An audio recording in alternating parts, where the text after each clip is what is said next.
Um abraço, meus amigos do esporte de todo o Brasil. Muito boa tarde. Estamos chegando aqui no meu canal no YouTube para a primeira edição de 2023. ABC Entrevista aqui no meu canal no YouTube.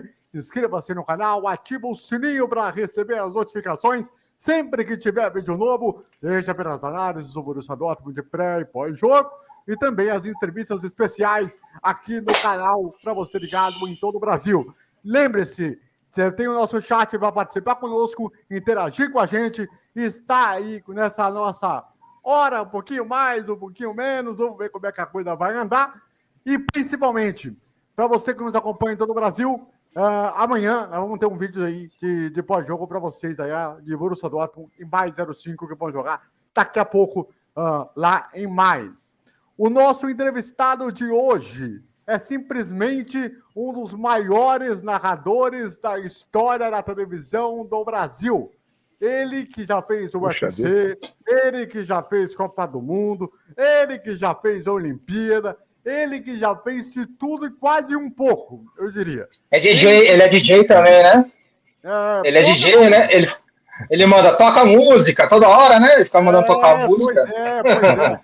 Ele que começou na Rádio Carioca em 1988.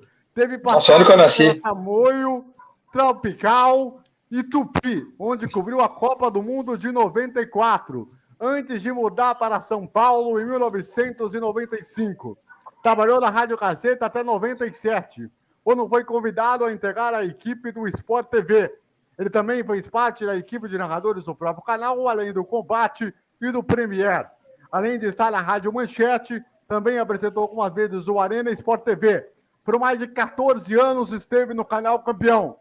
Johnny, como é apelidado, foi contratado pelo canal fechado Fox Sports. Além dos seus bordões, como que desagradável, inacreditável, o grito de gol é gol, ou quando teve tocar música também. Ele também fez aí vários eventos espetaculares, além de apresentar a linha de passe, além de apresentar o ESPN FC e também o Expediente Futebol, onde ele, ao lado de muitos dos gênios da comunicação, ele reinventou o seu conceito no seu final de tarde para o Expediente era bom, hein? Nossa. E vou dizer mais, ele agora é youtuber. Ele tem um canal no YouTube que, inclusive, está aqui na descrição desse vídeo para que vocês se inscrevam lá e ativar o sininho para receber as notificações.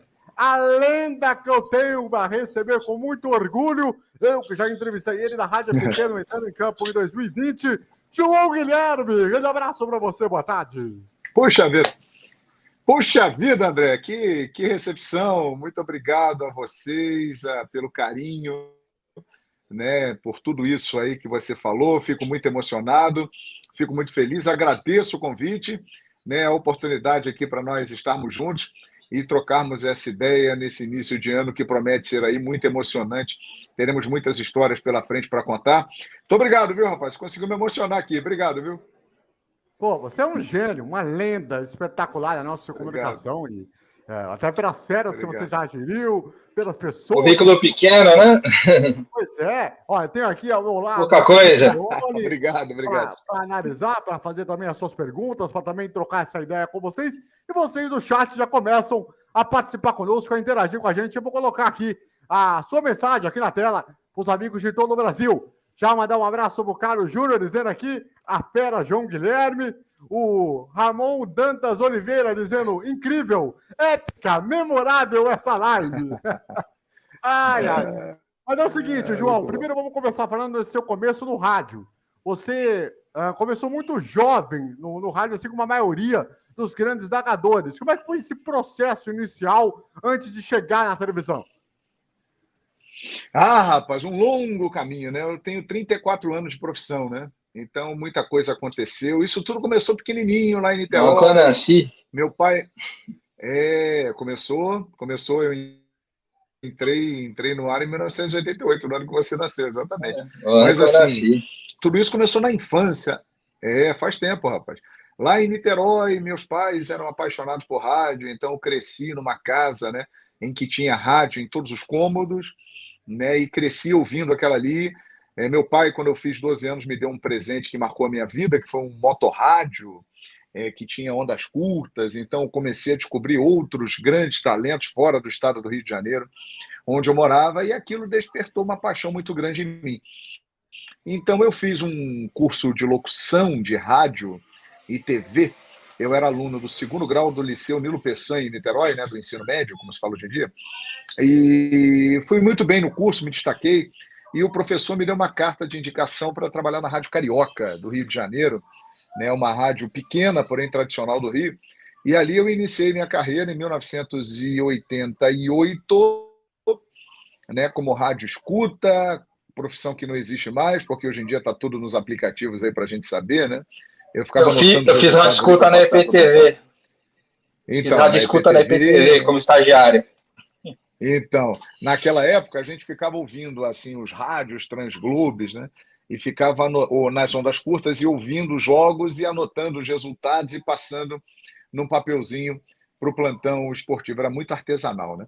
Então, ali eu comecei, né? E no dia 8 de novembro de 1988, eu entrei no ar pela primeira vez, fazendo o plantão esportivo, aí segui minha carreira ali mesmo na Rádio Carioca, como repórter, narrador. Aí fui para a Rádio Tamoio, do Rio de Janeiro, Rádio Tropical FM do Rio, que na época era uma rádio de muita audiência, né, porque ela tocava muito samba e fazia futebol. Fui para a Rádio Tupi, do Rio de Janeiro. Me mudei para São Paulo a convite do Pedro Luiz, em janeiro de 95, para integrar a equipe A Dona da Bola, né, da Rádio Gazeta de São Paulo. E dali acabei migrando para a televisão, né, para o Sport TV, e já trabalho em televisão direto desde 1997. Nesse meio termo aí de televisão, nesse meio tempo, eu trabalhei também na Rádio Brasil do Rio de Janeiro e na Rádio Manchete do Rio de Janeiro. Então, essa é a minha história radiofônica. Muito bem, muito bem. Antes do Felipe Leone fazer a sua pergunta, tem 2 perguntas aqui que a galera tá participando conosco. Primeiro, o Conselheiro Miranda, dizendo aqui, para tudo. Rapaz, isso é uma figura, hein? Esse é conhecido, né? É meu vizinho. Olha aí, um abraço para tudo. Grande Conselheiro Miranda, abraço para você, dizendo aqui, para tudo, fala João, épico, memorável. E a Isabel Cristina pergunta aqui, ela é de Vitória, no Espírito Santo. Você já recebeu convite para trabalhar na TV aberta? Beijo, Isabel. Já recebi, Isabel, em 2 oportunidades, mas nas ocasiões a coisa não acabou indo para frente porque eu não podia. Eu estava preso aí a contratos que não me permitiam aceitar esse convite de trabalhar na TV aberta, né? É uma pena, lamento, gostaria de ter tido essa chance, mas não foi possível. Porém, quem sabe, né? Daqui para frente, daqui a algum tempo, a gente possa voltar a ter uma chance, uma oportunidade. Acho que é uma experiência bem interessante que eu ainda não vivi aí nessa minha carreira de muitos anos já, né? Olha aí, ó, tá vendo? Emissoras do Brasil. Estão precisando de narrador, apresentador aí para tacar aí o Baco na TV aberta. As equipes estão começando aí a se ajeitar. Chama o João Guilherme que já resolve aí o problema. O Leandro Palmeiras dizendo aqui, Palmeiras ou Flamengo na Supercopa no sábado. E aí, João? Fala, Leandro, um abraço para você, palmeirense, né? Ali a tarja verde, Leandro Palmeiras. Cara, eu acho que nós teremos um jogo como eles vêm fazendo nos últimos tempos aí, né? Uma partida muito equilibrada, muito disputada, né? Acho que o Flamengo chega nesse jogo num momento melhor do que o Palmeiras. O Palmeiras perdeu jogadores importantes, como Danilo, como Gustavo Scarpa. O próprio Abel já chegou reclamando publicamente disso, que a diretoria não está trabalhando tão forte. Então, acho que antes da bola rolar, o Flamengo chega com uma leve vantagem para esse jogo. Mas, com a bola rolando, acho que teremos um jogo, até mesmo pela rivalidade, né, que hoje é a maior do Brasil, eu tenho a impressão, entre Flamengo e Palmeiras, porque eles estão aí disputando e ganhando todos os títulos e são os times com melhor condição financeira do Brasil. Eu acho que o bicho vai pegar, mas acho que, para não ficar em cima do muro, né, André e Felipe? respondendo ao Leandro, eu acho que o Flamengo tem uma pequena vantagem. O meu palpite para o jogo, 2-1 Flamengo. É Perfeito. 21 o Flamengo também era favorito, né? E aí aconteceu o que aconteceu, né? A final de 21, né? O Flamengo também, muita gente falava, exatamente. Foi. colocavam ele como só como o Flamengo como favorito. Exatamente. Pois é. Eu Além acho de que esse uma ano outra ele pergunta que eu continua com diga, um João. leve favoritismo, né? O Flamengo tem, eu acho. Eu acho que o Flamengo esse ano ele chega com um leve favoritismo, né? Mas um jogo muito duro, né? Um jogo muito equilibrado, como sempre, entre Palmeiras e Flamengo aí. Aliás, uma pergunta que eu faço para você, João, é o seguinte: qual é a necessidade da Supercopa do Brasil? Todos os países têm, André. André, eu acho. Exato. O Felipe está na mesma linha que eu, assim. Eu acho que é um evento excelente, né? Como em grandes países do mundo tem. Só que eu acho que aqui no Brasil nós não estamos trabalhando bem isso, né? Esse é um jogo para abrir a temporada, que reúne os campeões das duas principais competições brasileiras. Então é um evento muito legal, que mobiliza as torcidas, você já começar o ano levantando uma taça, que eu considero importante, relevante. Então, acho que é muito mal trabalhado por aqui. Por exemplo, agora a gente ficou sabendo há pouquíssimo tempo que o jogo seria disputado em Brasília, primeiro anunciado que seria em Salvador. Acho que isso, com muito tempo de antecedência, tem que ser programado e as pessoas têm que ter a possibilidade, né, de ir para lá, se planejar. A passagem aérea está muito cara, a estadia, né, para poder ir além das pessoas que moram lá na própria cidade do local. Mas acho o evento muito bom e eu sou a favor da abertura da temporada com a Supercopa do Brasil. O Felipe acho que concorda comigo, mas você acha que não, né, André? Como eu tava falando, não é um título, é um título, sim, mas não é o principal objetivo de ninguém na temporada e serve meio para apresentar os times na temporada. Eu acho que esse jogo deveria acontecer fora do Brasil. A gente viu o Boca e Racing acontecendo em Abu Dhabi, foi um baita espetáculo, foi muito legal porque mostrou para o mundo inteiro dois times da Argentina. Então eu acho que a CBF deveria organizar a partir do ano que vem somente esse jogo acontecer fora do Brasil para poder apresentar para o mundo grandes camisas do futebol brasileiro que talvez não sejam tão conhecidas, porque eu vi uma vez uma entrevista, acho que lá de torcedores do Chelsea, os torcedores do Arsenal, qual clube brasileiro vocês conhecem? Eles falam, sei lá, os Santos do Pelé, o Corinthians, o Flamengo. Então, acho que era um jogo que seria interessante se fosse fora do Brasil. Boca e Racing foi um sucesso, que foi semana passada, lá em Abu Dhabi. Existiram propostas, inclusive, né, para que acontecesse fora do Brasil esse jogo, inclusive lá mesmo em Abu Dhabi, em Orlando, né, mas a CBF esse ano demorou para decidir e colocou em Brasília. Mas eu acho que é um evento muito legal. Se for bem trabalhado, é uma abertura nobre aí da temporada, né? Muito bem, muito bem, muito bem, muito bem. Ó, o Gabriel GH, ele pergunta aqui: Mourinho, Luiz Henrique ou Ancelotti na seleção brasileira? Entre esses citados aí, Ancelotti, não tem a menor dúvida, né? Gosto muito do Mourinho, respeito o Mourinho por toda a trajetória que ele tem, mas acho que em termos de seleção brasileira, de características de jogo do futebol brasileiro, eu acho que o Ancelotti e o Luiz Henrique se encaixariam melhor do que o Mourinho. E pelo histórico, pela experiência, né, pelo know-how que tem o Ancelotti, eu o colocaria em vantagem aí nessas opções. Eu buscaria contratá-lo entre esses três aí. Perfeitamente, perfeitamente.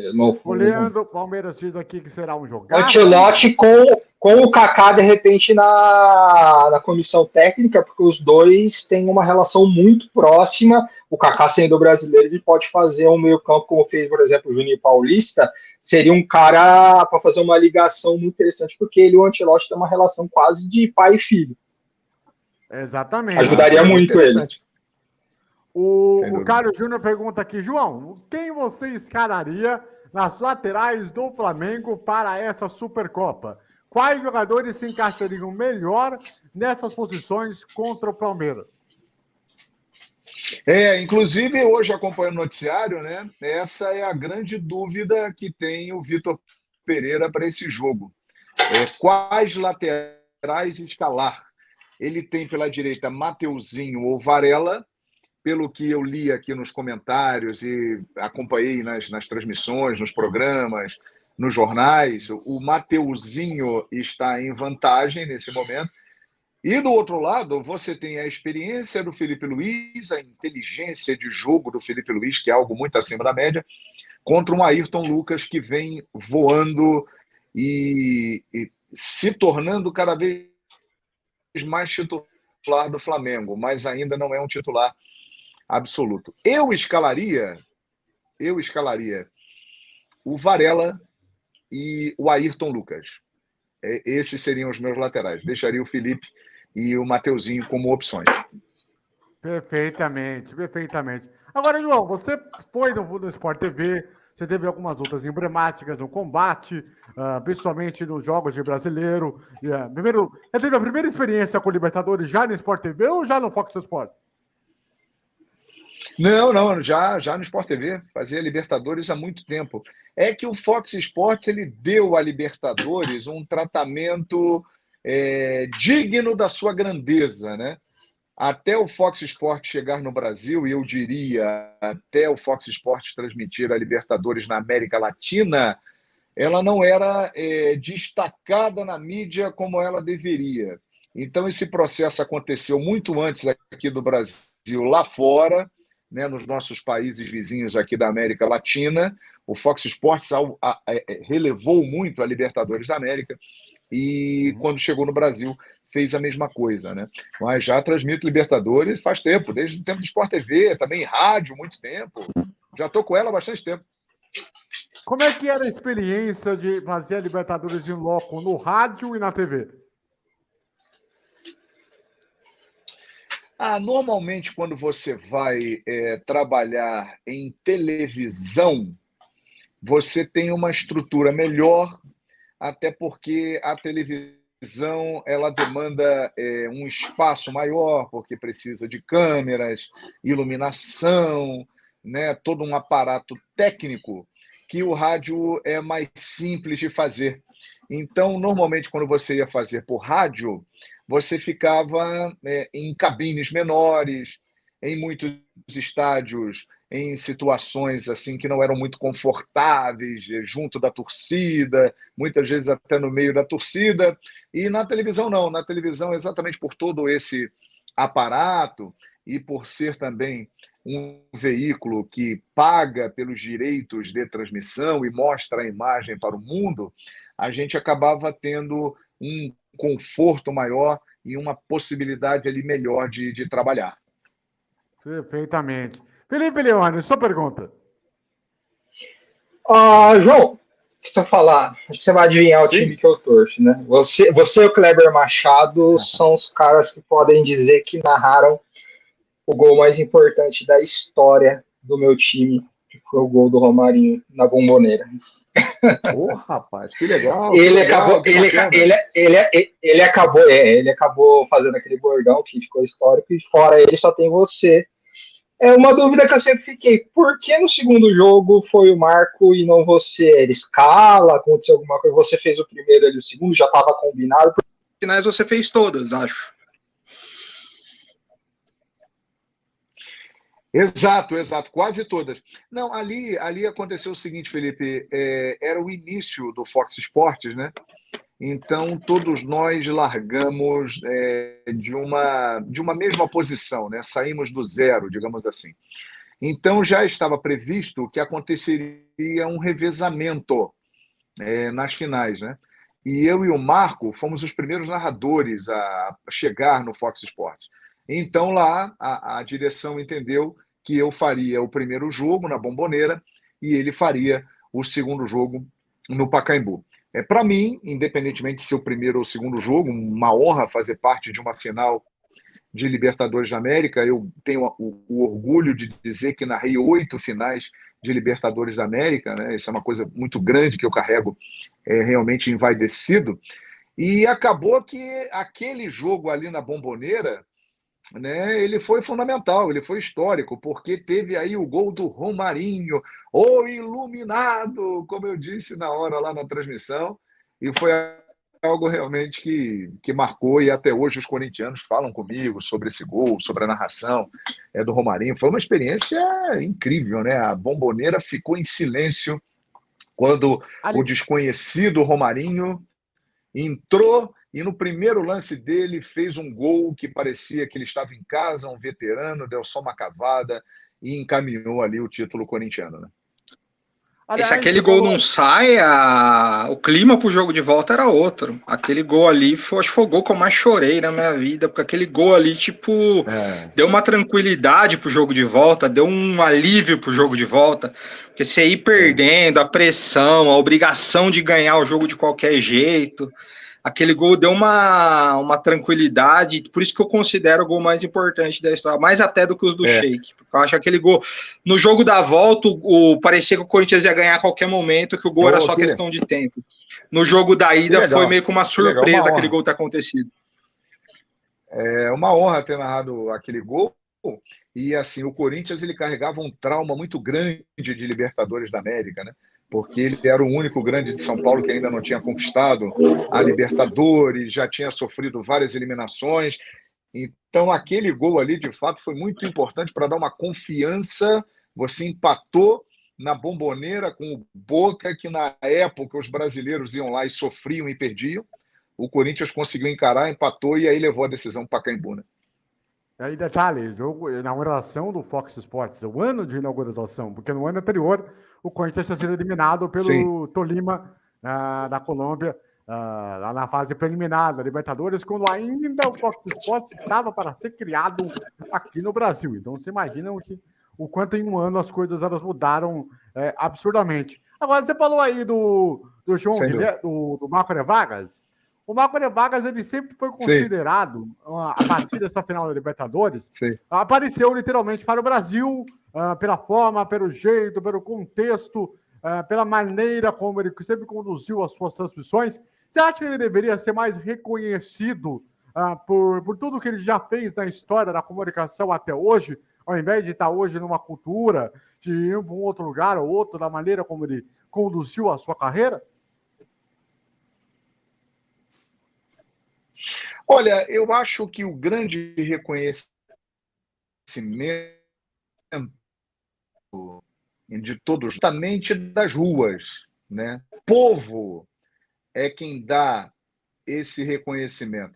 Independentemente de você estar no veículo A, B ou C, né, o grande prêmio para todos nós é quando somos abordados e cumprimentados pelo nosso trabalho, ou até mesmo uma crítica que vem em bom nível, né, mas que seja construtiva.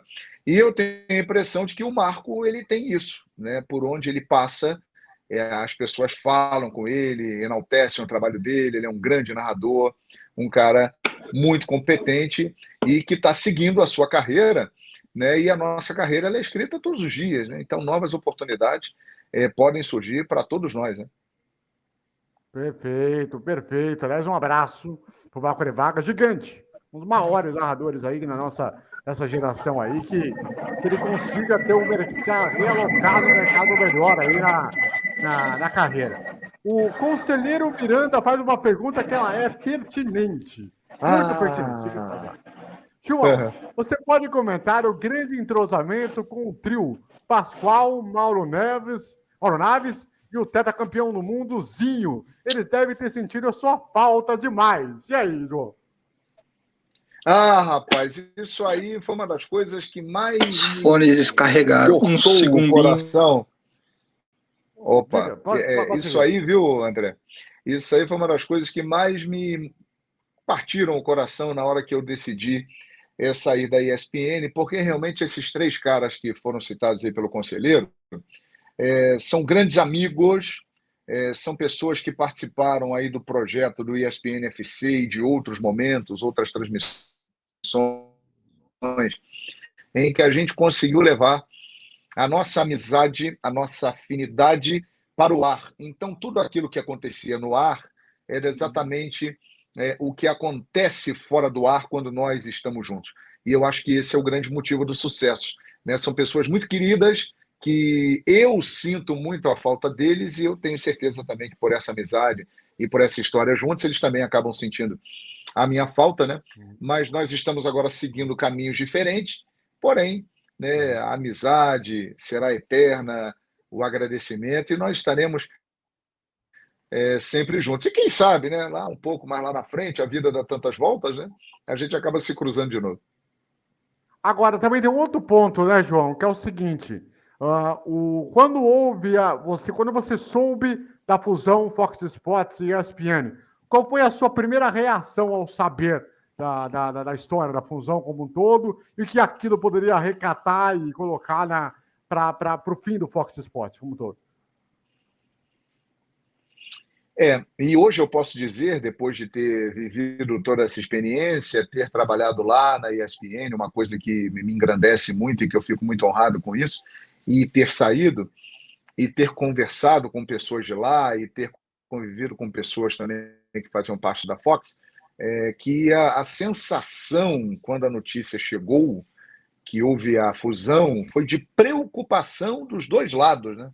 Porque normalmente, quando há uma união de empresas, você tem um corte de pessoal, né? E isso acabou acontecendo. Muita gente acabou saindo, não sendo aproveitada, tanto do microfone, do vídeo, como pessoas que trabalhavam na parte interna, que não apareciam, né?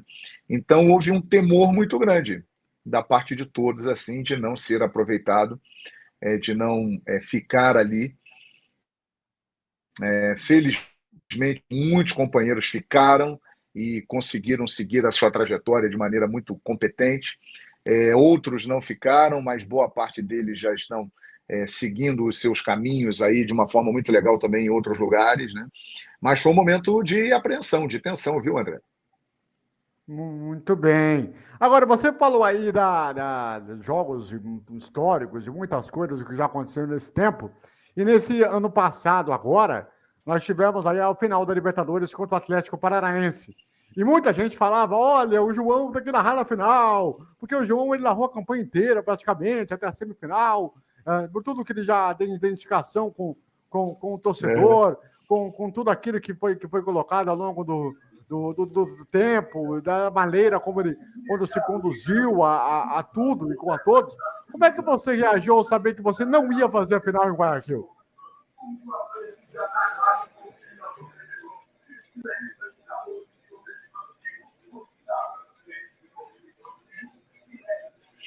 Na verdade, assim, se você for ver, eu não fiz quase jogo do Flamengo na temporada 2022, né?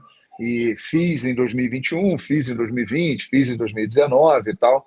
E isso, de fato, gerou um sucesso muito grande e uma identificação muito grande da minha figura com o Flamengo. E a partir do ano de 2022, a ESPN decidiu que iria mudar isso, que iria colocar outros narradores para fazer jogos do Flamengo, porque achava que eu estava muito identificado com o Flamengo. Então eu já sabia há algum tempo que eu não faria a decisão da Libertadores da América. Foi uma estratégia da empresa, né? Embora os dois finalistas sejam times que eu realmente tenho uma identificação imensa, não só o Flamengo, como o Atlético Paranaense. Eu narrei a final da Sul-Americana de 2018, que o Atlético foi campeão em cima do Júnior Barranquilla. Narrei a classificação histórica do Atlético em cima do Estudiantes, né, na Libertadores, com o gol do garoto Vitor Roque, nas quartas de final. Então, de fato, existia uma identificação muito grande minha com o público. Rubro-negro dos dois lados, né, o carioca e o paranaense. Mas foi uma escolha da emissora, né, de não criar esse vínculo, essa identificação, e nós temos que ser profissionais, né, fazer a nossa parte, da mesma maneira que nos escalam e nos colocam para fazer, né. Eu, pelo menos, nunca cheguei lá e perguntei: por que vocês estão me colocando para fazer esse jogo? Eu nunca fiz isso. Então, também não fiz da maneira que me tiraram e acharam melhor colocar o profissional. A gente tem que entender as decisões da empresa e seguir o nosso caminho, a nossa trajetória. Perfeitamente. É que você tinha a cara do Fox, né? Aí quando muda para a ESPN fica também assim, parecia até que você tinha mudado de emissora, né? Mas quando na verdade você estava no mesmo lugar. Aí a ESPN tem Exato. uma cara e a Fox tinha uma outra totalmente diferente. Mas saindo um pouco do Isso. futebol, você foi um dos responsáveis que ajudou, que eu lembro que eu não tinha. Quando eu entrei na faculdade em 2010, eu não sabia muito o que era o UFC, mais ou menos. Eu sabia assim, tipo, por passagem. E aí, de uma hora para outra, teve aquele boom que isso virou um fenômeno no Brasil, com o Anderson Silva, com o Cigano, com o Zé Aldo, tanto que a Globo passou a passar no aberto, uma coisa que nunca tinha acontecido. E você era a voz dali das primeiras lutas que pararam o Brasil, literalmente. O Brasil, durante anos, não ligou para isso.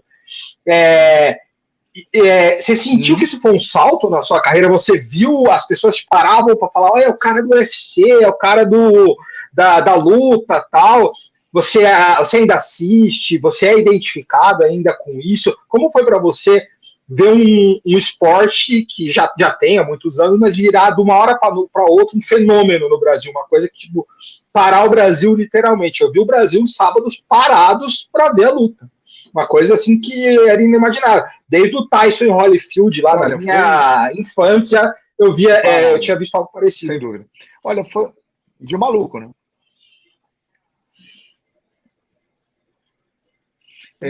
Foi assim, uma grande oportunidade, digamos assim. Como é que é, André? De maluco apenas, né? Pouca coisa, quase nada, né? Sei que eu tinha uns amigos que eles eram, cara. Eu tinha um amigo que ele falava que ele tinha TV, ele tinha duas opções. Ou ele assinava o Premier do futebol ou o combate do UFC. Ele falava: não, eu prefiro assinar o combate. Eu falei: você tá maluco? Você é doido, velho? Corinthians, tal, tem os nossos jogos, tal. Ele: não, eu prefiro assistir o combate. Todo sábado aqui é tradição em casa. Eu falei: você é doido? Parava o Brasil literalmente. Na época lá do Cigano, do Belfort, do Anderson, do John Jones. Foi uma coisa que eu não era tão fã, comecei a acompanhar. Sem dúvida, sem dúvida. Foi assim, foi uma enorme oportunidade e que apareceu por acaso, né? E apareceu quando o UFC ainda não era o UFC, o MMA não tinha explodido, porque o brasileiro ele vai muito atrás do esporte que está vencendo, né? À exceção do futebol, o brasileiro acompanha o esporte que está vencendo. E aí veio uma geração brilhante de muitos lutadores, né, que espalharam o nome do Brasil pelo mundo, o jiu-jitsu brasileiro, o MMA, que é a mistura das artes marciais, e os brasileiros começaram a ganhar muito. E foi exatamente quando eu comecei a narrar. Eu confesso a vocês que eu fui escalado e disse para o meu chefe, quando ele me escalou a primeira vez, eu falei para ele assim: olha, eu não entendo nada disso, eu nunca vi e eu não gosto. Ele falou: ok, então se vira. Ele mandou assim para mim. Eu falei: tá bom, vou me virar. Aí o que eu fiz? Aí eu conversei com os comentaristas, né? O Paulo Borracha e o Joinha, que foram os primeiros caras que estiveram comigo. E eu falei para eles: olha, eu não acompanho, eu não entendo muito bem disso, eu estou começando do zero. Aí eles me falaram o seguinte: olha, você é um comunicador, você é um mestre de cerimônias, você faz a sua parte de abrir o evento, de dizer os lutadores, narra aquilo que você conseguir narrar e vai prestando atenção nos nossos comentários, porque eles são muito didáticos. E você vai pegando ali os nomes dos golpes e tal. O nome dos golpes, era mais... E assim foi. Exato, o jargão do esporte, né? E aí na primeira transmissão... Você conseguiria narrar um jogo da NFL? Você conseguiria narrar um jogo da NFL? Olha, você acha? Eu acho que sim, conseguiria sim. É bem difícil, mas eu nunca tive essa oportunidade. Quem sabe um dia eu possa... O Everaldo era mestre, acho que sim, Everaldo acho que era mestre. Porque a NFL já... Exato. Aconteceu com o Everaldo o que aconteceu comigo lá no MMA, porque nós pegamos um esporte que o grande público brasileiro ele não conhecia ainda muito bem. Então, meio que foi apresentado através das nossas transmissões, né? E nós estudamos, nos preparamos para isso, e eu fui fazendo exatamente isso. Eu fui ali identificando os golpes, como é que funciona, como é que o que é isso, o que é aquilo, e fui me ambientando e fui me soltando cada vez mais. E a minha ideia era a seguinte: como é um esporte muito agressivo, violento, uma coisa pesada, eu falei, poxa, eu tenho que colocar bordões, acrescentar algo para deixar essa transmissão mais leve, mais divertida, fazer com que as pessoas sorriam durante aquele evento. E foi o que eu tentei fazer, né? E olha, realmente, na época que explodiu Anderson Silva, José Aldo, Minotauro e tantos outros, né? Tinha tanta audiência quanto o futebol.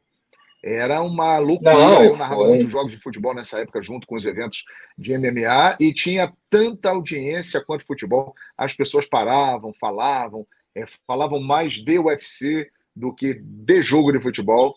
Então, de fato. Pelo horário, né? Foi A gente pegava uns amigos, a gente ia para os bares, a gente ia para a noitada realmente, e a gente escolhia bares e lugares que tinham telões para passar a luta. Então, tipo, ia ter uma luta boa, a gente fechava, a gente tinha um bar aqui em Campinas, que eles transmitiam, a gente pegava todos os moleques, a gente ia para aquele lugar, aí tomava nossa cerveja, fechava a mesa, e na hora da luta a gente parava para ver. Foi uma coisa assim, durante anos a gente fez isso. Uma coisa... Foi durante anos, eu narrei até 2011. Por que você acha que caiu tanto? Por que você acha que caiu tanto hoje? Assim, eu acho não que... tem mais esse apelo. Eu acho que é aquilo. Peraí, um de cada vez. Eu acho que o Brasil, assim, o Brasil deixou de ganhar tanto quanto ganhava antes, né? Porque os rivais, eles foram aprendendo no confronto com os brasileiros. Nessa época aí o Brasil era hegemônico e depois isso foi caindo. Os outros foram melhorando. Então hoje existe uma disputa muito maior e o Brasil ele já não é tão vitorioso quanto. Só isso já faz o público ter uma queda no interesse. Mas o público segmentado, aquele que é cativo, aquele que pratica lutas, aquele que gosta de luta, ele continua acompanhando e os eventos de MMA são um grande sucesso, né? Ali foi o boom, a explosão que colocou o MMA, que é a mistura das artes marciais, né, no rol dos esportes que são aí acompanhados e admirados pelo público brasileiro. Muito bem, muito bem. Só para passar aqui para vocês, ligados em todo o Brasil, estamos com 9 minutos do primeiro tempo, o Mais está empatando com o Borussia Dortmund 1-1. O Mais saiu na frente com o Lee e o Haverson, que foi contratado agora pela União Berlim, empatou o jogo. Detalhe importante que eu queria perguntar para você, João. E essa ideia de ser youtuber? Da onde que você pegou? De que maneira que você pegou de referência? De que forma que você queria fazer? Como que você queria fazer? Para que você pudesse aí entrar de cabeça nesse modelo de youtuber? Cara, isso é uma coisa que eu queria fazer há muitos anos, há muito tempo. Mas eu tinha uma insegurança, né, de entrar de uma forma no YouTube que não fosse legal, que não fosse estruturada e pudesse também não corresponder às expectativas. E eu também não podia por causa de contratos de trabalho que não me permitiam ter um canal no YouTube. Mas era algo que eu gostaria de fazer há muito tempo já, porque eu acompanho muito o YouTube, eu sou um consumidor de YouTube e vejo muita coisa no YouTube há muitos anos. Meus filhos, né, que são adolescentes, tem um adolescente e uma criança, eles consomem muito YouTube e me apresentam muitas novidades. Então, eu acho o YouTube extraordinário, é uma revolução na comunicação, em um campo vasto, aberto, amplo, para você fazer diversas coisas. E aí, agora, com essa minha saída da ESPN, mudança de trabalho, né, eu tive a liberdade de poder entrar nesse mundo, né? E tive a sorte de receber o convite do Flow Esporte Clube para ser a minha parceira nessa empreitada, né? Eles fazem a produção do canal, edição de vídeos e tal, me ajudam nas lives. E aí nós entramos nessa. Mas é um desejo que eu tenho e é um dos objetivos da minha carreira, né? Me firmar cada vez mais nesse mundo, né? Ter relevância no mundo do YouTube, que eu acho espetacular. O canal Fala João Guilherme, ele já está tem uma semana, nós já temos aí 58 mil inscritos, é um número que me deixa muito feliz, é uma marca muito legal. E a gente está com vídeos por lá e também fazendo lives. Ontem eu fiz a minha primeira live às 18 horas, hoje tem a outra live às 18 horas, a gente vai fazer sempre que possível às 18 horas, conversando com a galera e atualizando, trazendo as informações do dia, né, dos jogos. Então esse é o convidados lá. E esse é o desejo, né, de fazer o YouTube. Sim, com certeza. Traremos convidados em breve, né, assim que a gente tiver um pouquinho mais estruturado, também fazer transmissões.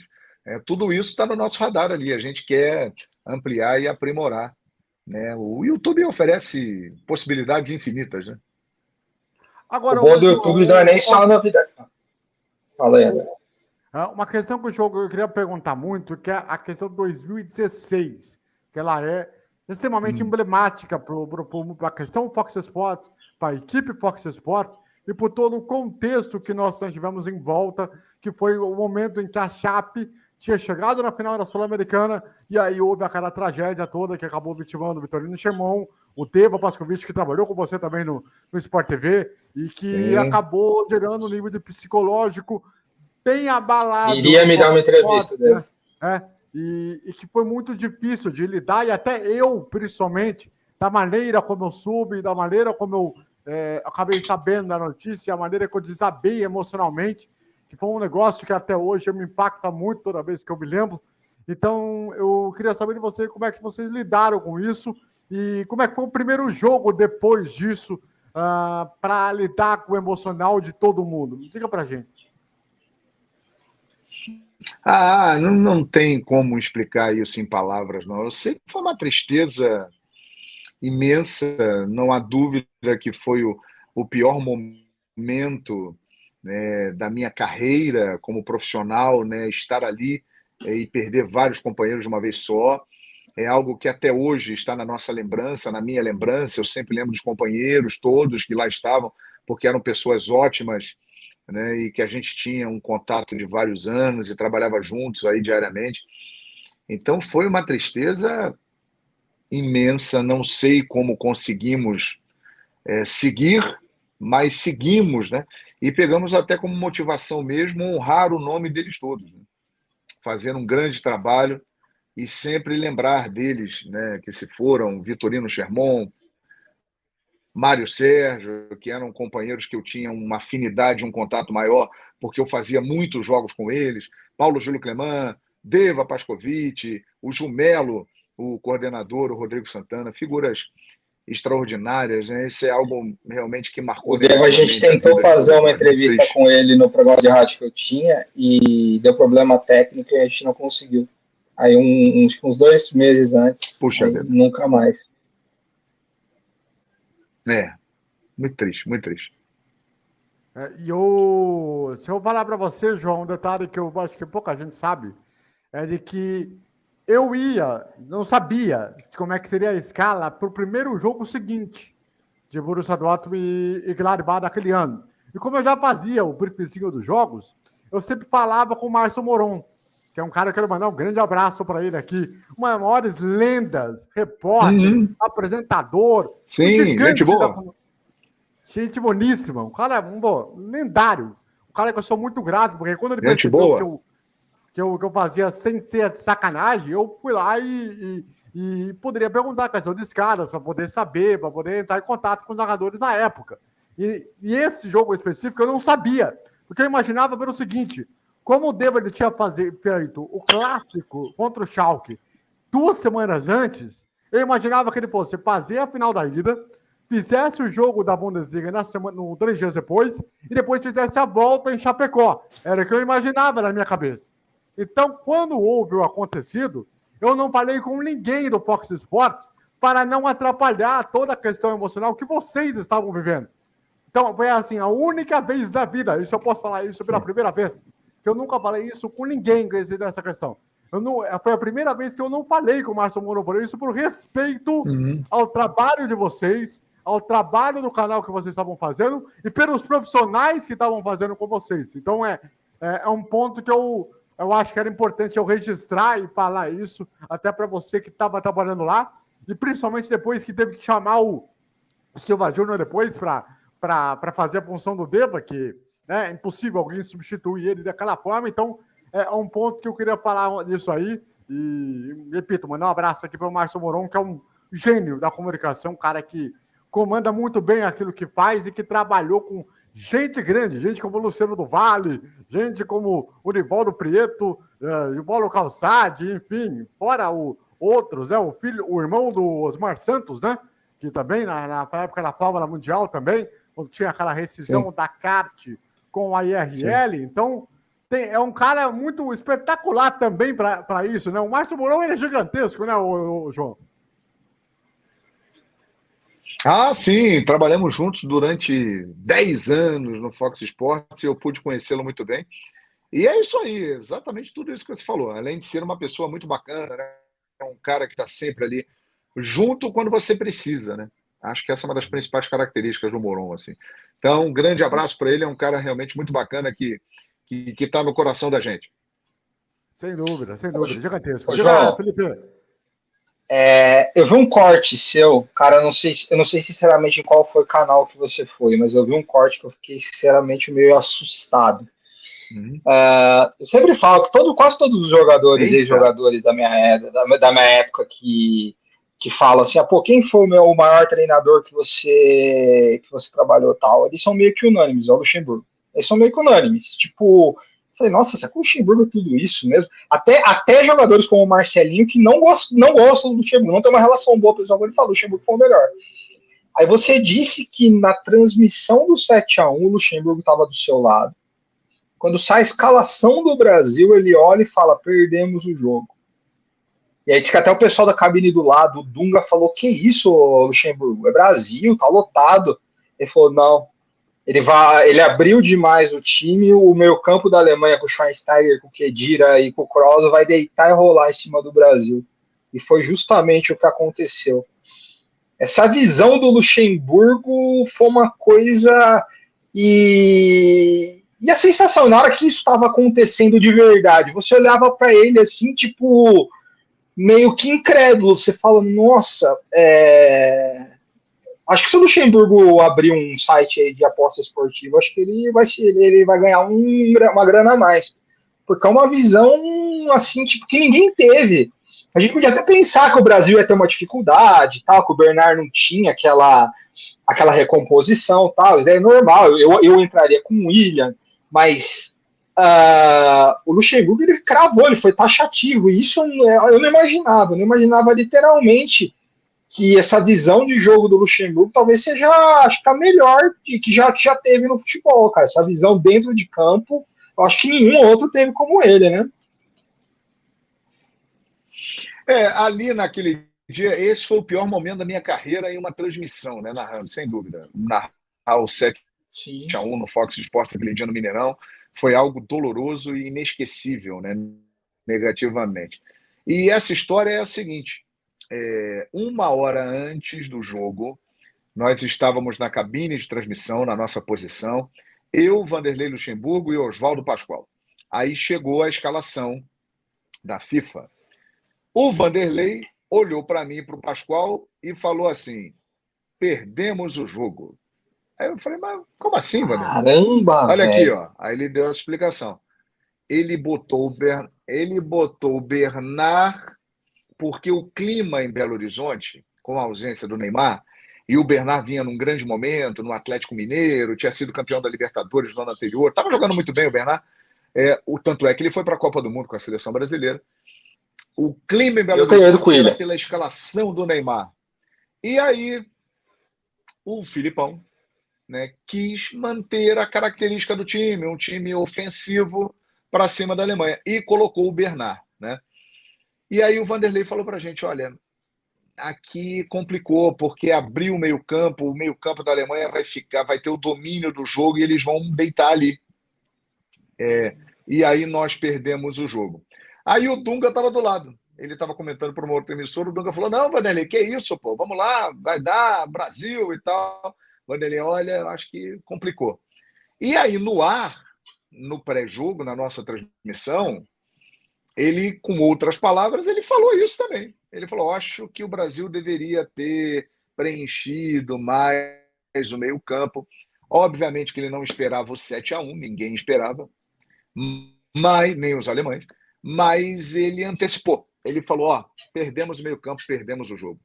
Ele falou isso. Tem o Oswaldo Pascoal como testemunha.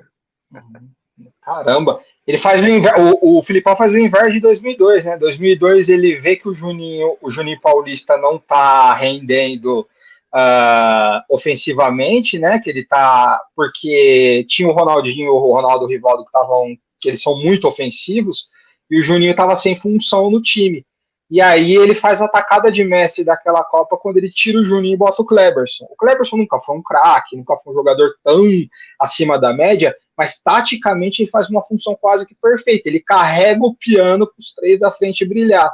Nesse 7-1 parece que ele faz o inverso, né? Quando ele perde o Neymar aí, no caso, por uma lesão, ele não consegue encontrar uma alternativa que em 2002 acabou sendo fatal. Eu acho que a troca do Juninho para o Kleberson foi fatal para o Brasil ser campeão.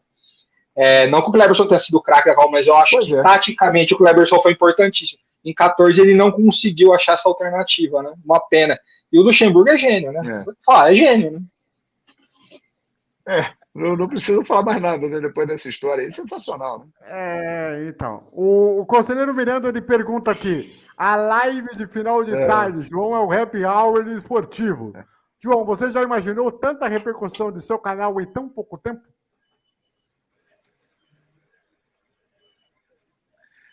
Olha, conselheiro, não, confesso que não. Eu estou muito surpreso e muito feliz com o que está acontecendo. São quase 60 mil pessoas em uma semana, isso é uma loucura, né? Então, muito obrigado a todos. E sim, a nossa live ela vem para ocupar esse espaço, para ser o happy hour, final de tarde, a galera chegando com o YouTube em qualquer espaço, em qualquer possibilidade de você acompanhar por várias telas ali a nossa conversa, o nosso bate-papo, atualizando a galera e interagindo, né? Então, a live do JG é sim o nosso happy hour esportivo no YouTube. A gente ficou acostumado com você no fim da tarde, né? Eu ficava acostumado com o expediente, de ouvir sua voz no fim da tarde. E aí, tipo, você pega, ó, tá anoitecendo, putz, a voz do João. Aí você tá meio que levando o expediente pro YouTube, né? Porque realmente o expediente era um programa que eu gostava demais. Eu não via tanto rádio na hora do almoço, que às vezes eu esquecia, mas o expediente eu acompanhava sempre, cara.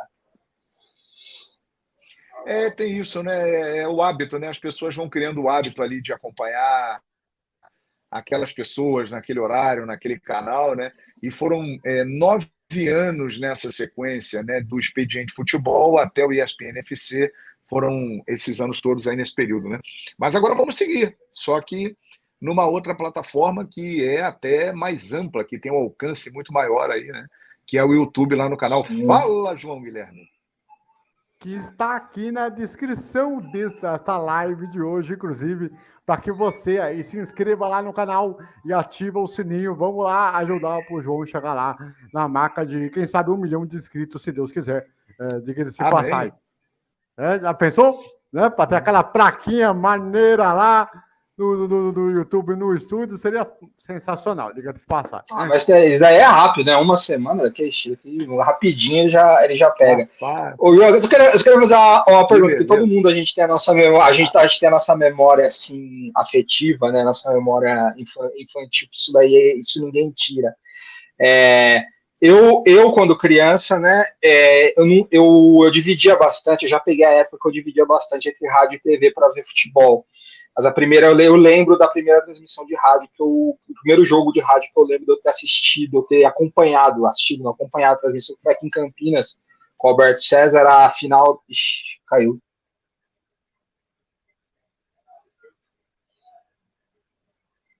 O João ele caiu aí, né? Nível de conexão é um negócio. O meu fone aqui descarregou, tive que, buscar outra. Vamos ver se a gente consegue aí retomar o contato dele de novo. Mas, André, é Eu tô aqui. inacreditável essa história do Luxemburgo, né? Incrível. É que Aí, às vezes. agora sim. Voltou? Voltou? Voltou aí, João. Você me ouve? Tá congelado? Você me ouve, hein, João? Tá congelado. Tô aqui, tô ouvindo vocês. Tô vendo vocês. Tá. Tô ouvindo. Aí não, é só que eu tava falando que tipo, o primeiro jogo de rádio que eu lembro de eu ter acompanhado foi a final do Paulistão da 2 Ponte e América de Rio Preto em 99 com o Alberto César, inclusive é meu amigo, já entrevistei ele. E TV, obviamente, com o Nivaldo, com o Oliveira Andrade, Alexandre Santos, o Galvão, o Kleber e tal. João, qual que é a primeira lembrança, o primeiro jogo que você lembra de ter acompanhado assim a transmissão na sua vida, na sua infância, que você lembra assim, que você se apaixonou, que você falou, nossa, isso é muito legal. Você tem essa lembrança? Foi um jogo do Zico, sei lá, que jogo que você lembra assim? Como espectador. Peraí que eu mudei aqui a posição. Eu acho que vai ficar melhor agora para a gente falar. Vê se vocês estão conseguindo me ouvir melhor aí. Tá tranquilo, o áudio tá bom. O primeiro jogo, tá ouvindo? Como espectador, como criança, assim, o jogo que você ouviu e se apaixonou. A minha primeira lembrança no futebol é na Copa do Mundo da Argentina, em 78. Eu acompanhando com meu pai pela televisão, eu com 7 anos, e me lembro daquela situação que o Brasil estava quase na final, mas aí a Argentina ganhou do Peru por 6-0, naquela situação toda muito estranha, né? Então essa foi a primeira lembrança que marcou e que eu passei a acompanhar assim direto, Copa da Argentina em 78. Mas foi TV, né? E no rádio? Foi TV. No rádio, mais ou menos nessa época também, as transmissões do Campeonato Carioca. Eu lembro que eu via muito Jorge Cury, Valdir Amaral, José Carlos Araújo, Dualcei Camargo, grandes narradores aqui do Rio de Janeiro. Foi mais ou menos nesse período, assim. Aliás, já que você falou aí em rádio carioca e televisão, né, do seu tempo de criança, eu não podia deixar de perguntar aqui a maior perda que nós tivemos nesse último final de semana de um dos maiores comentaristas, apresentadores e condutores do nosso meio esportivo, não só no Brasil, mas principalmente aí no Rio de Janeiro, que foi o Gilson Ricardo. Qual é o tamanho que o Gilson Ricardo representou para o rádio e para a televisão brasileira, seja pelos tempos de Rádio Globo, pelos tempos de Tupi, pelos tempos da CNT, do próprio SBT Rio, da Band Rio? O que representa o Gilson Ricardo? Gilson Ricardo imenso, né, cara? Principalmente no rádio esportivo carioca, era um ícone, uma bandeira, um cara muito popular, um cara que as pessoas imitavam o jeito que ele falava, os bordões, muitos anos na Rádio Globo, depois seguiu ao lado do Garotinho para outras emissoras, né? O Gilson, uma das referências, sem dúvida, do rádio esportivo brasileiro, né? E na televisão também ele participou de programas de debate, mesas redondas, mas o Gilson no rádio, um ícone, sem dúvida, é uma perda muito triste e um cara eterno, que será sempre lembrado. O Gilson Ricardo, fantástico Gilson. Tem muita história para contar e marcou a vida de gerações. Por falar em ícone, você pode dizer também que você dividiu, porque acho que na época do Arena Sport TV, alguma coisa, você chegou a dividir bancada com o Armando, né? E o cara o Armando Nogueira é simplesmente... Cara, ele é um nome. Tem cronistas esportivos e tem o Armando Nogueira. Ele acho que é uma categoria à parte. Você chegou a dividir, acho que bancada com ele, né? Programa com ele, né? Não, eu trabalhei com o Armando durante muitos anos no Sport TV. O Armando é gênio. Juntos na cobertura. Estivemos juntos né, na cobertura da Copa de 2002, Japão e Coreia do Sul. Né, e fizemos, sim, vários programas, Arena Sport TV e outras participações em programas lá do Sport TV. Grande Armando Nogueira, foi um privilégio, né? E uma coisa que ele me ensinou, e ensinou sempre a pessoas que estavam em volta dele, e que é uma lição que eu levo para sempre. ele falava assim: João, você deve criticar, você não deve ofender. É diferente, né? Criticar é uma coisa, ofender é outra. Então ele falava: você tem liberdade para criticar quem você quiser, da maneira que você quiser, como você quiser, você não pode ofender. Criticar é uma coisa, ofender é outra. Ensinamento do mestre Armando Nogueira. Eu queria fazer Mestre. duas perguntas. Uma eu vou fazer agora e a outra depois que você responder, eu vou fazer a segunda. Que é a seguinte: você viu agora a Copa do Mundo na Cazé TV, com todo o trabalho feito pelo Luizinho, pelo próprio Cazé, pelo próprio Juninho Pernambucano e também pelo Pedrosa. Como você enxerga esse movimento do que a Cazé TV está fazendo agora no YouTube, na Twitch, e o que isso pode gerar para o stream a médio e longo prazo? Eu acho que é um divisor de águas, né, André e Felipe? É uma nova era que já existia, mas que se consolidou com a transmissão da Copa do Mundo e o índice de audiência que foi extraordinário, mesmo concorrendo com a principal emissora de TV aberta do Brasil, né? Ou seja, milhões e milhões abriram a mão de assistir o jogo numa velocidade mais próxima que o sinal digital da TV aberta proporciona, para assistir numa plataforma que depende do sinal da internet. Então, e ainda isso tem o delay, é verdade. Claro de que as tem coisas mudaram, né? Em breve claro esse delay deve diminuir. Mudaram. Há um sinal claro de que as coisas realmente mudaram, né? E é uma nova época, é uma nova era, né? Que já existia, claro, né? Mas eu acho que ficou evidenciado que há um espaço enorme e que cada vez mais vai tomar conta para transmissões via internet, via YouTube, via streaming. Tá tudo aí, né? E nós estamos embarcando nessa aí também. Muito bem. Outra pergunta que eu quero fazer, essa é sobre um dos profissionais mais experientes da história da nossa televisão. É outro que merecia ter sido mais reconhecido, outro que deveria ser mais valorizado, inclusive ainda em vida, que está aqui entre nós, que eu dei aqui no canal como exclusividade, João, a informação de que o Oliveira Andrade teve seu contrato rescindido com a Rede Bandeirantes da TV aberta. Meu ídolo de infância. Ele vai ficar na TV fechada até o final do ano no Band Esportes. Qual é o tamanho que o Oliveira representa para a nossa geração, principalmente a década de 70, 80, 90 e 2000, que você deve ter visto tantas e tantas transmissões dele, até pelo próprio estilo dele tocar. Peraí, deixa eu terminar. Até pela forma de conduzir a transmissão no contexto geral, né? Pelo estilo dele conduzir de fato, hein, ô João? O Oliveira Andrade, cara, além de tudo, ele é uma pessoa sensacional, né? O Oliveira é um cara muito bacana, quem convive com o Oliveira gosta muito dele, né? Um cara que eu sempre tive um relacionamento muito bom, sempre me deu muita força, me deu muito apoio. E ele, indiscutivelmente, está no hall dos grandes narradores da história da televisão brasileira e tem ainda, embora essa etapa agora esteja sendo interrompida, eu tenho a impressão de que, caso ele queira, ele tem ainda um caminho a percorrer, né?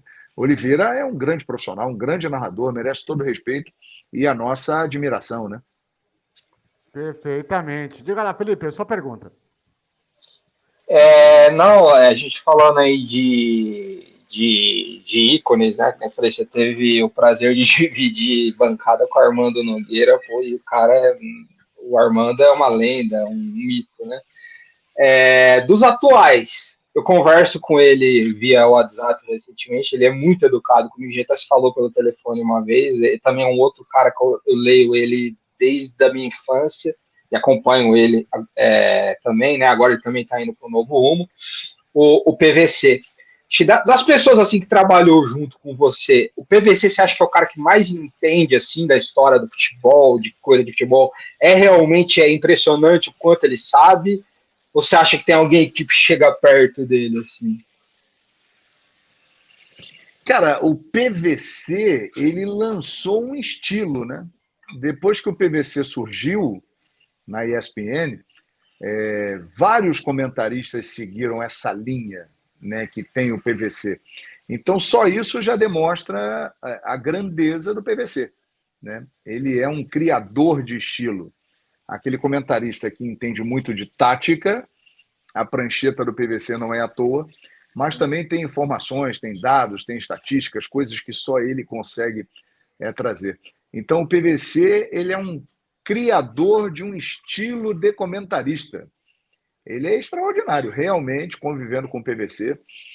Ele é aquilo ali que todo mundo vê. E se prepara muito, estuda muito, né? O PVC, ele não, muita coisa que ele sabe está ali no arquivo dele, mas muita coisa ele também vai atrás, ele procura estudar, ele procura saber diariamente. Então, ele é fantástico, né? Eu tenho um pouco dessa... E o Edmundo, peraí. E o Edmundo? O animal? É. Rapaz, o Edmundo, ele tem uma característica que eu acho que tem que ser valorizada e ela é cada vez mais rara nos nossos dias. O Edmundo é um cara muito autêntico, né? Ele é um cara muito verdadeiro. Ele fala o que ele pensa, né? E muitas vezes ele é mal entendido, muitas vezes as pessoas não concordam com o que ele fala. Claro que ele carrega toda a história dele como grande craque do futebol que ele foi, né? Mas um craque polêmico. Então, muitas vezes as pessoas olham para o Edmundo e ainda veem lá aquela imagem do animal Edmundo da época que ele jogava. Mas o que eu posso dizer é que o Edmundo é um cara de coração muito bom, é uma pessoa muito boa, é um comentarista que fala o que pensa, doa a quem doer, e isso é algo que precisa ser respeitado e valorizado. Não é à toa, né, que o Edmundo tem aí a sua marca como jogador, que ele foi brilhante, e também como comentarista. A gente pode dizer que o Edmundo já é um cara que tem a sua marca também, né? Infelizmente, como ele mesmo diz, né, ele não é campeão do mundo, talvez por causa do temperamento, né, que ele teve, porque você olhando a prancheta, eu não acompanhava futebol naquela época, você olhando as tabelas, não tinha como você fazer a convocação de 94, o Edmundo não está naquela lista. E aí ele disse que parece como uma questão de uma briga pessoal dele com o Parreira, porque, pelo amor de Deus, o Edmundo ele era o melhor atacante do Brasil em 94. Tranquilamente, até que ele é campeão brasileiro, ele tinha sido campeão brasileiro no ano anterior, ele era o melhor atacante do futebol brasileiro e ele acaba não indo, talvez por causa do temperamento, sei por qual motivo, era para o Edmundo ter uma Copa do Mundo no currículo dele, tranquilamente, né? Edmundo jogou muita bola, né? É um craque, um gênio da bola, um jogador que campeão brasileiro pelo Palmeiras, bicampeão, poderia ter sido campeão em 96 do Paulista, se não fosse a divergência de ter ido para o Corinthians, enfim, fora outras situações aí que ele poderia ter cuidado melhor, e claro, 97, né? Ele é o maior artilheiro de uma única edição do Campeonato Brasileiro, se você contar a média de gols jogos, né? Porque ele fez, acho que 29 gols em 28 jogos no Campeonato de 97. Então, média gols, assim, em jogos com mais de... em campeonatos com mais de 10 jogos, assim, ele é o maior, e eu acho que essa média nunca será alcançada por jogador nenhum. O Campeonato Brasileiro hoje tem 38 rodadas, o jogador teria que fazer 39 gols para poder ter mais gol que jogo. Acho que só o Haaland na Europa consegue fazer isso. Aqui no Brasil, impossível. E acho que a maior atuação individual de um jogador no Campeonato Brasileiro todos os tempos foi o Edmundo em 97. Principalmente naquela que seria a semifinal do Campeonato Brasileiro de 97, contra o Flamengo, que ele fez 3 gols e ainda deu tempo pro nosso querido, acho que é o Nasa, como é que era? O Maricá. Maricá fez o 4º gol. Maricá. Isso. Contra o União São João, ele faz 6 gols. Eu acho que não teve depois, pelo menos em séries A, B, assim, jogos mais importantes, eu não lembro de um jogador ter feito 6 gols no mesmo jogo aqui no Brasil. Acho que foi a última vez. Em 1997, tá falando de 26 anos. 6 gols no mesmo jogo, em um jogo de Série A. Uma coisa assustadora. Exatamente. O Edmundo jogou mesmo. É assustador. Bom, estamos aqui na reta final. Eu vou fazer aquele bate-bola rápido. Eu vou fazer uma pergunta. E aí você pode definir, você pode falar uma frase sobre um profissional, sobre uma área, ou sobre um acontecimento, que aí você pode definir, ou resumir, ou falar um pouquinho sobre esse profissional, certo? Então, Perfeito, combinado. então vamos lá. O rádio. A escola da comunicação. Perfeito. Televisão. Um veículo maravilhoso e que eu tive o prazer, né, de trabalhar e continuar trabalhando nele. É o veículo que trouxe a imagem para o que se fazia no rádio. Perfeito. Luciano do Vale e Galvão Bueno. Para escolher um dos dois, é isso? Não, falar dos dois. As duas. Eu coloco Luciano do Vale, Galvão Bueno e Silvio Luiz como os três maiores narradores esportivos da história da televisão brasileira. A lenda, Silvano. Você chegou a acompanhar algum jogo do Silvio, alguma transmissão que o Silvio está fazendo com o Bola e com o Carioca? Lá na... É uma transmissão paralela que eles fazem. Tava tendo Santos e Guarani. Tava tendo Santos e Guarani, o jogo tava ruim, ele começou a dar uma receita de bolo no meio do jogo, cara. O Silvio é lenda. O Silvio é fora do comum. É lenda. Fantástico. Outro que eu queria, para continuar esse bate-bola aqui, talvez um dos melhores da história do contexto do rádio do Brasil e que hoje está na televisão, Daniel Pereira. Não entendi, picotou. Daniel Pereira. Um dos maiores talentos da nova geração de narradores do Brasil. Muito bem, muito bem. Se você soubesse para falar o que é o João Guilherme jovem para o João Guilherme atual, o que você diria? João Guilherme, você melhorou bastante. Parabéns. Se você pudesse ter feito um esporte que você nunca tivesse feito na vida, qual seria? Rapaz, você sabe que outro dia eu joguei futevôlei e gostei, rapaz? Acho que eu vou começar a fazer isso aí, hein? Futevôlei. Chamou Eric Johnson. Futevôlei, gostei, rapaz. Sua transmissão mais histórica? Não, Romarinho. Entre tantas que eu fiz, não, mas assim, entre tantas que eu fiz, essa do Romarinho é muito marcante, do Corinthians e Boca, mas a de maior repercussão, a que mais marcou na minha carreira, sem dúvida, que as pessoas até hoje comentam, Flamengo 2, River Plate 1, final da Libertadores 19, né? Se você olhasse o João Guilherme do Sport TV para o João Guilherme hoje, na televisão, nesse período, qual é o tamanho que representa? Eu acho que o João Guilherme do Sport TV, ele aprendeu a fazer televisão lá no Sport TV. O Sport TV foi a minha grande escola na televisão. E por lá trabalhei durante 14 anos e 10 meses. E o João Guilherme, depois do Sport TV, ele desenvolveu e aprimorou tudo aquilo que ele aprendeu no Sport TV. Perfeito. Qual é a sua maior decepção?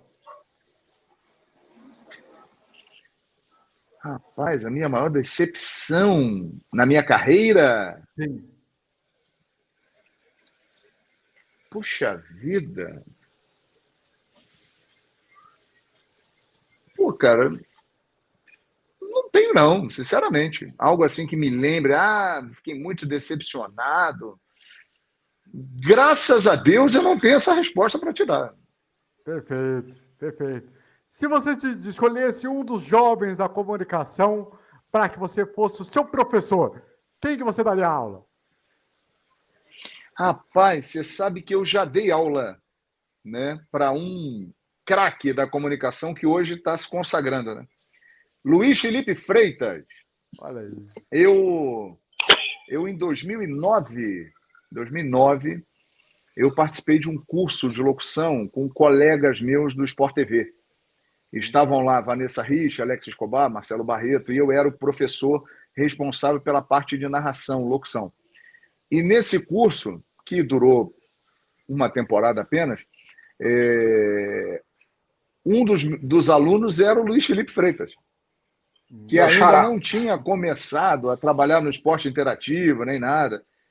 E ali eu já durante as aulas, eu já percebi que ele era diferente dos outros, que ele levava jeito mesmo, né? Ele era o cara que eu olhava e apostava, esse aqui vai ser narrador, né? E aí eu tive essa oportunidade de ser, né, o cara que deu os primeiros toques para hoje um narrador que cada vez mais está se consagrando e está participando dessa revolução aí na transmissão de televisão lá feita pelo Cazé, que é o Luizinho, né? Você voltaria a ser professor de dar curso para a molecada? Olha, até voltaria, mas sinceramente não sei se teria tempo para isso. Mas voltaria. É muito bom você poder passar para as pessoas aquilo que você aprendeu e que você acumulou ao longo da sua vida, né? Eu acho uma missão muito nobre, muito interessante. Seu nível de carreira, quanto tempo de carreira você entende que você pode chegar num ponto que você pensa, não, parar para ficar com a família, para ficar com os amigos, para ter mais tempo? Até que ponto que você entende que vai ser o seu limite? Rapaz, essa é uma boa pergunta, né? Porque eu já tenho 34 anos de carreira, estou com 51, né? Comecei com 17. Então, o que eu posso dizer, assim, acho que a partir dos 60 eu começo a pensar nisso aí, com um pouco mais de interesse, né? Mas acho que tenho bastante tempo pela frente e procuro sempre ter uma autocrítica muito afiada, né? Porque eu acho que é importante você não jogar fora uma coisa que você construiu ao longo de muitas décadas, né? Porque chega um momento que você tem que saber parar, você tem que saber abrir espaço para outros, né? O seu trabalho cai muito de produção. Tomara que eu consiga identificar quando o meu trabalho cair de nível, que eu não conseguir mais desenvolver o meu potencial e ter aí a inteligência de parar no momento certo. Mas, respondendo a você, eu acho que a partir dos 60 eu começo a pensar nisso. Ou seja, temos 9 anos aí pela frente. Hein? Tomara, espero eu. Ô, João, só uma pergunta. Pelo que eu vi da sua carreira na Sport TV, Fox e agora ESPN, você fez Copa do Mundo, você fez Olimpíada, você fez Campeonato Brasileiro, UFC, tudo, mas faltou, eu acho, da TV a Champions League. É um desejo? É uma vontade que você tem? É um desejo, rapaz, é a única competição de futebol das grandes que eu nunca transmiti uma partida. É um desejo, transmitir um jogo da Champions, não há dúvida. Eu quero um dia fazer algo da orelhuda. Alô, Pelédio, e alô, executivos também da TNT. Contrate este cara.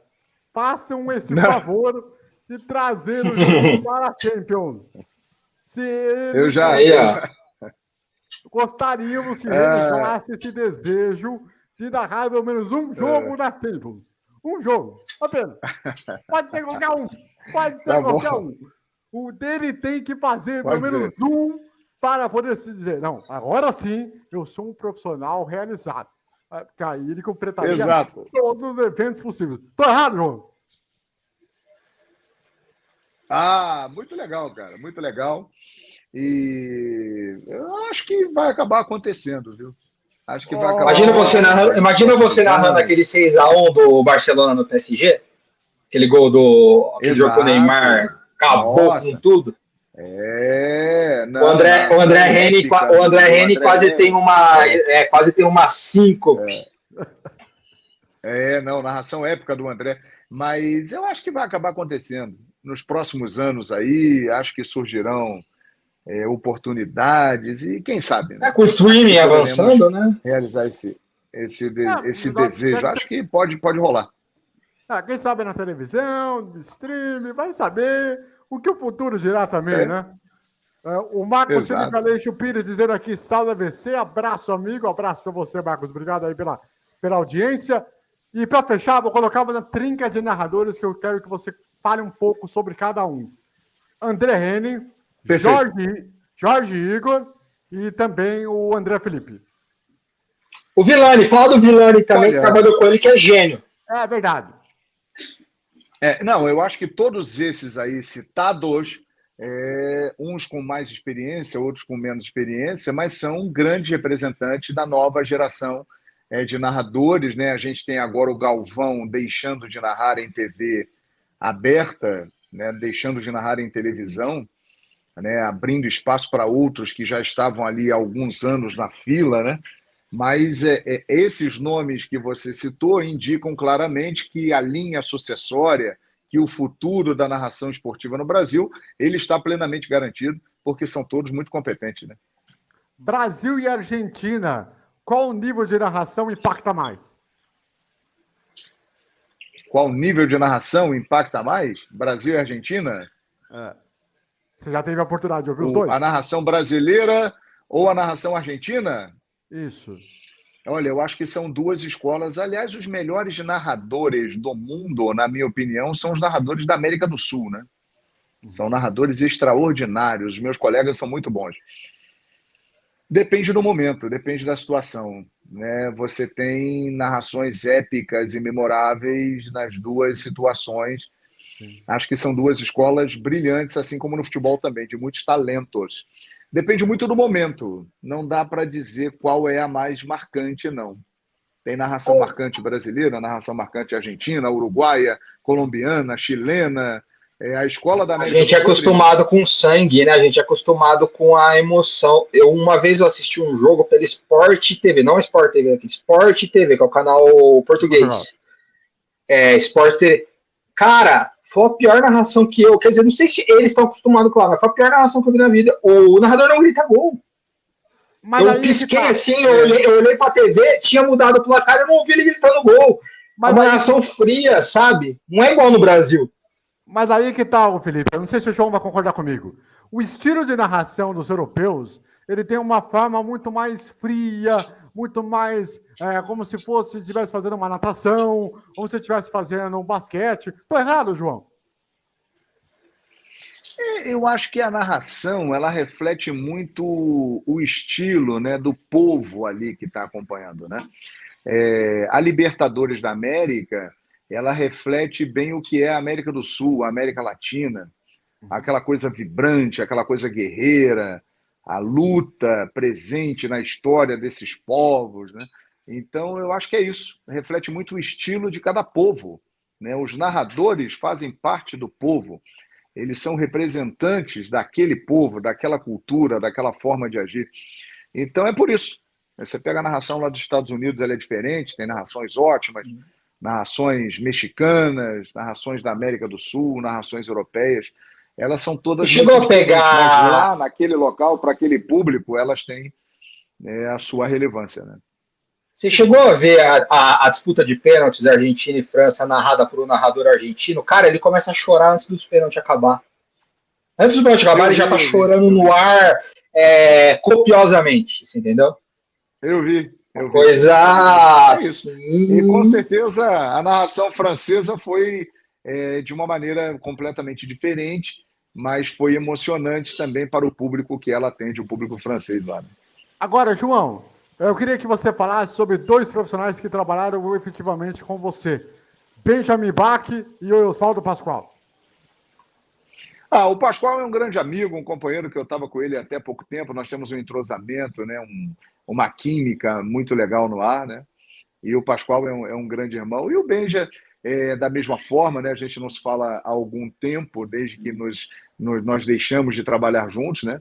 Mas o Benja é um cara que merece todo o respeito aí pelo que ele faz, né? Tanto na época do Fox Sports Rádio, que ele liderou um programa revolucionário na TV fechada, e o caminho também que ele vai seguindo agora aí na TV aberta e em outras. Chama o João pro Benjamin muito bem. Atuando também. É um cara, ele tá com também, o Benjamin. Canal de entrevista. Ele tá com o canal de entrevista Benjamin muito, foi com o Muricy ontem, que eu ia chamar você. Beleza. Cara, quem não chorou com o Pascoal falando do Pelé, não tem coração, cara. A pessoa tá morta por dentro. Quem não chorou com o depoimento do Pascoal sobre o Pelé, não tem sentimento. Aliás, eu chorei. Aliás, eu tenho uma pergunta para você, João. Você chegou a ver o Pelé pessoalmente, a trabalhar com ele de alguma forma, ou trocar ideia com ele? Vi o Pelé pessoalmente várias vezes e tem uma história com ele maravilhosa. Não tenho foto com ele, me arrependo muito disso, mas não tive como tirar, assim. A história minha com o Pelé no jogo Brasil e Alemanha Oriental, ainda existia Alemanha Oriental, em maio de 1990, no Maracanã. Era o último jogo do Brasil antes da Copa da Itália, em 90. E eu fui escalado, né? Estava iniciando a carreira, para ser o repórter que faria a chegada das personalidades no saguão do Maracanã. E lá estava, de repente, uma correria, um tumulto muito grande, era o Pelé que estava chegando. E eu com o microfone da Rádio Carioca, uma emissora pequena, ali tentando entrar no meio do povo, dos outros repórteres, de seguranças e tal, e consegui me aproximar do Pelé e falei no ar, Pelé chegou. E aí o narrador passou para mim. Estamos aqui nos aproximando do Pelé e vamos tentar uma entrevista, uma conversa com o Pelé. Nesse momento, o segurança que estava ao lado dele me empurrou. Aí ele virou para o segurança e falou assim, não empurra o garoto não, porque ele está trabalhando. Aí ele parou. Ele era diferenciado. Ele parou e aí ele perguntou para mim assim, olhando no meu olho, o que você quer? Eu falei, não, Pelé, eu só quero saber a sua opinião sobre esse último jogo da seleção brasileira antes de ir para a Copa da Itália. Ele me respondeu e ao terminar, com aquele tumulto todo em volta, uma resposta breve, mas muito importante, ele falou, boa sorte, garoto. E aí ele seguiu. Essa é a minha história com o Pelé. Espetacular. Olha ele era fora de série. Ele era muito fora, realmente. Só o rei, né? Pois é, né? O Marcos Felipe Aleixo Pires, ele pergunta aqui, o que vocês acham do novo Mundial de Clubes com mais times? Será que vai dar certo? E aí, João? Eu acho que vai dar certo, vai ser um sucesso, mas os clubes sul-americanos dificilmente voltarão a ganhar o Mundial. Aliás, a última vez que venceu, né, o Fernando sabe bem disso, em 2012 com o Corinthians. De lá para cá já não tem vencido. Acho que é bom o Flamengo aproveitar a chance que ele tem agora, que é muito complicada, mas vejo condições para o Flamengo ganhar, porque depois vai ficar quase inédito isso aí, hein? Ganhar no Mundial. João, se você fosse o presidente da CBF. João, se você fosse. Peraí, como é que é, João? O que você falou antes de comprar, que você estava terminando? Repita, por favor.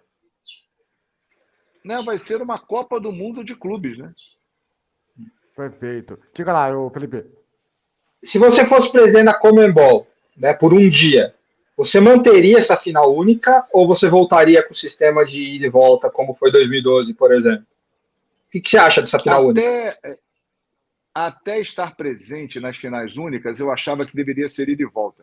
Depois de estar nas cidades onde as finais aconteceram, eu hoje acho que tem que manter. É um grande evento que aumenta a emoção, né, do jogo, você tem apenas uma chance, tudo será definido ali, a cidade que cedia o evento é muito beneficiada, então eu acho que é muito interessante. Eu acho que deve manter a final única. Diga, Felipe. Não, como não é Europa, né, questão de logística, tudo, como que eu faria, né, se fosse o meu caso? Definir os 4 finalistas, os 4 semifinalistas, antes da semifinal. Aí a Conmebol elege 3 estádios, 3 cidades para poder fazer a final. Aí jogam-se a semi e define-se os 2 finalistas. Só que as semis se jogam normal, cada um no seu estádio. Aí cada um dos finalistas elimina um dos 3 estádios pré-escolhidos. E aí o que sobrar é o estádio da final, e aí você tem um mês que é um mês entre a semifinal e a final para preparar o evento. E aí eu acho que não ferraria tanto com relação à logística como foi Guayaquil, a última, que acabou não sendo tão legal. Você pode fazer uma final mais próxima dos finalistas do que simplesmente você jogar longe num lugar nada a ver. Agora, se tiver, por exemplo, um time da Colômbia, aí você pode fazer uma final ali perto. Entendeu? Agora, se for uma final Brasil-Argentina ou uma final brasileira, aí você pode fazer aqui, entendeu?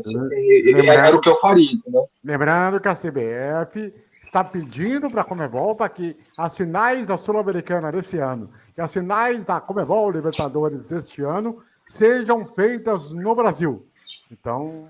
mas não será não, hein? A Libertadores não vai ser não.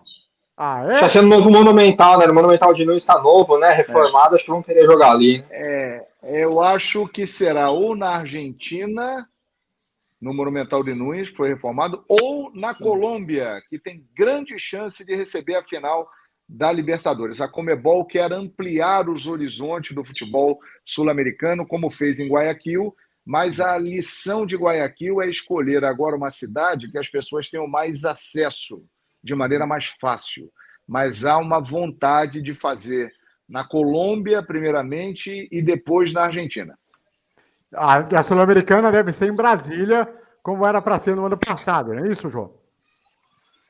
Existe a possibilidade da Sul-Americana ser em Brasília, sim. No Mané Garrincha. Então, mas Bogotá, por exemplo, teria problema de altitude, né? Aí não sei se você gostaria, teria que ser um lugar tipo Cali, um lugar que não tenha muita altitude, né? João, é o seguinte, primeiro, antes de tudo, né? Eu quero te agradecer muito pelo seu tempo, pelo seu espaço. Obrigado. Pela sua confiança que você tem comigo, pelo meu trabalho que eu faço já no Borussia Dortmund Brasil há tanto tempo, pelo que você me acompanha também no Web Rádio já vem há muito tempo. Você sabe que eu sou muito grato a você por tudo que você me acolheu desde sempre, sempre me ouvindo, Obrigado. sempre tendo a oportunidade. E, então, quando você quiser, o espaço está aberto para você. E, claro, eu só tenho que dizer todo o sucesso do mundo no que você vai trabalhar logo, em breve. Né? Sim. Tá ligado? E eu tenho a certeza que eu torcer em breve para que você esteja também em TV aberta, o mais breve também possível, porque você merece esse espaço para mais pessoas, para mais gente, porque você é um cara que está na história da nossa comunicação desde sempre, viu, João? Muito obrigado, amigo, pelas palavras, pelo carinho, para você, para o Felipe, uma honra muito grande estar aqui com vocês, batendo esse papo, falando sobre vários temas, e é sempre muito importante, muito legal ter essa possibilidade, né, de estar em plataformas e acompanhar canais que a gente já acompanha há muito tempo, mas não tinha como interagir, e agora a gente tem essa possibilidade. Obrigado pelo convite, espero que vocês tenham gostado e que o público também que nos acompanhou tenha curtido aqui a nossa conversa. Obrigado mesmo, do fundo do coração. Felipe, quer dar um recado final para o João? Não, obrigado, uma honra, né? Conhecer alguém tão importante. Espero que a minha carreira um dia eu possa te falar que eu fui 20%, João Guilherme, já está ótimo. E também vou falar, um grande amigo meu que eu trabalhei com ele, né, quando eu fiz estágio na IPTV, não sei se vocês já se encontraram em alguma transmissão do Sport TV ou alguma coisa do Sport TV, o Oswaldo Luiz, que é uma pessoa que eu amo de paixão. Eu amo o Oswaldinho, então falar aqui, acho que vocês devem ter se conhecido, se cruzado por aí. Ele é muito chegado do Luiz Roberto, os dois são da mesma cidade, ele e o Luiz Roberto começaram juntos e tal. E o Oswaldinho é uma das grandes figuras que eu conheci na minha vida. Mas obrigado mesmo, João. Sim, gente boa demais. Nada, que isso, prazer estar aqui com vocês, viu? E o João está convidado para a gente fazer, de repente, aí alguns programas especiais aí, para caso a gente puder fazer ao longo do ano aí. Ele está mais do que convidado para quando você quiser voltar aqui, a gente fazer uma parada legal aí, viu, João?